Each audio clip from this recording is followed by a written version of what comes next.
Hey, what's up, Alyssa? Just going through your videos today.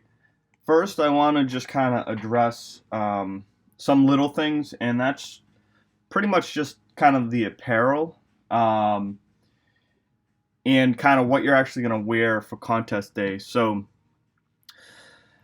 first thing I want to address is actually your hat. Okay, I mean, this might sound stupid, but I just want you to take a look. I freeze these both at the point at which they're almost the same.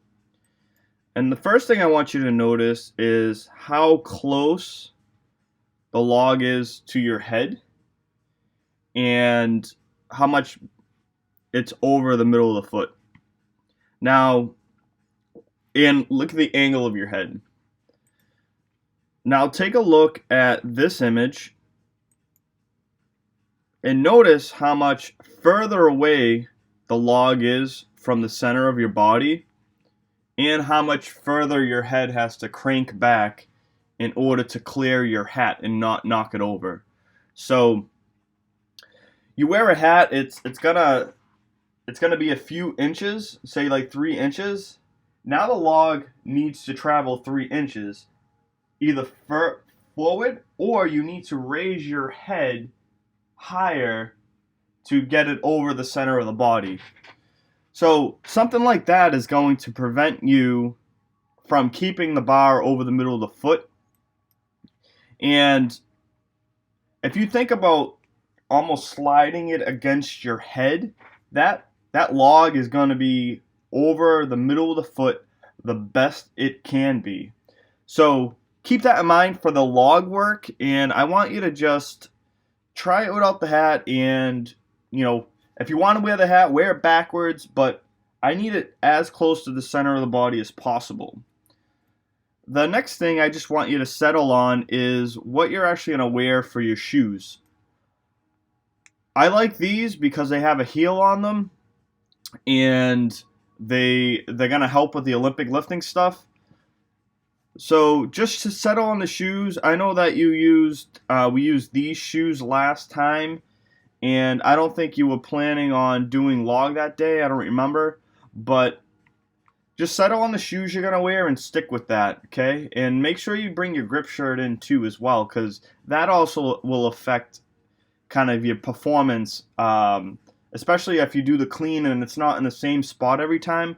We just want to make everything as consistent as possible, and just kind of, just settle on what we're going to use and just practice with the stuff that we're going to use. If we're consistently changing kind of what we're wearing, and if we're consistently changing little things that are going to affect bar path, that's going to affect balance, it's going to be really difficult to pattern that consistently, because you're not going to be used to kind of the way this shoe feels, or you're not going to be used to the bar being a little further in front of you when it could be a little bit closer. So just kind of keep that stuff in mind, and as we go forward, especially when you're doing this technique work, I think it's going to be super duper important for that. And I think you're right. Rushing the setup, not creating the shelf. You just got to take an extra moment or two to make sure that it's settled correctly and that we're driving up. So one of the things I want you to practice with this, and I'll go over this with you in person, is actually a pause jerk. So what that is imagine that you get it into the rack position, okay, and you go to do your dip. So with this Olympic lifting stuff and the log work, it's very important that we really own our positions, okay? And so this is one position, okay, that we need to own. The lockout, owning that, which you're really good at, is another position we need to own. So in order to, increase the load on the bar, we're going to need to really master these positions, okay? So one of the positions that really, really help if we master is the the actual jerk, the dip, okay?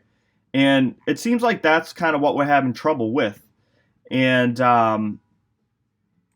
you know, after you clean it, you're moving around, and then looking at your feet, your weight shift forward. So that bottom position is a position we need to own, okay?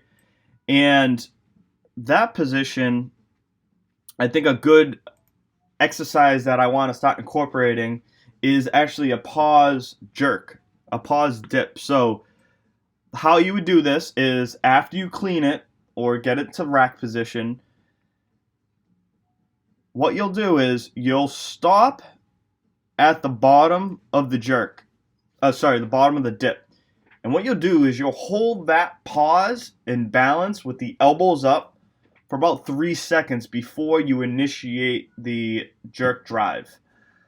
So I think this is going to be a good teaching tool to help you own the bottom position, because I feel like a lot of the log issues is stemming from not being able to maintain the posture in the bottom of the jerk drive position. So you could try that out if you want, but the way it would be, after you clean it,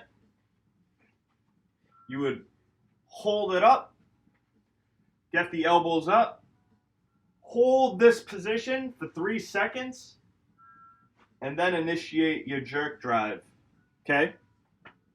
But give that a shot. Let me know how that works out. If you have any questions, shoot me a text. I'll be available. But I'm super happy with how things are going. We just got to put the time in. We got to put the effort in. And like you said, it takes some time to really get good at this stuff. And I feel like this is what we need to focus on to help improve your push press. And think about it too as well. So if we cannot complete a nice balanced push press, trying to do a push jerk is just going to set ourselves up for failure, because if we can't do a push press, the push press requires balance over the midfoot. It requires a good bottom position in the dip. And if we can't do that, then we're kind of loading a pattern that is not correct yet. So I think although doing a push, a power jerk is more efficient, it's less efficient if we can't maintain balance over the midfoot and we can't dip without letting our elbows drop forward. So I hope this makes sense. Like I said, let me know if you have any questions, and keep up the good work and kick some fucking ass tomorrow, alright?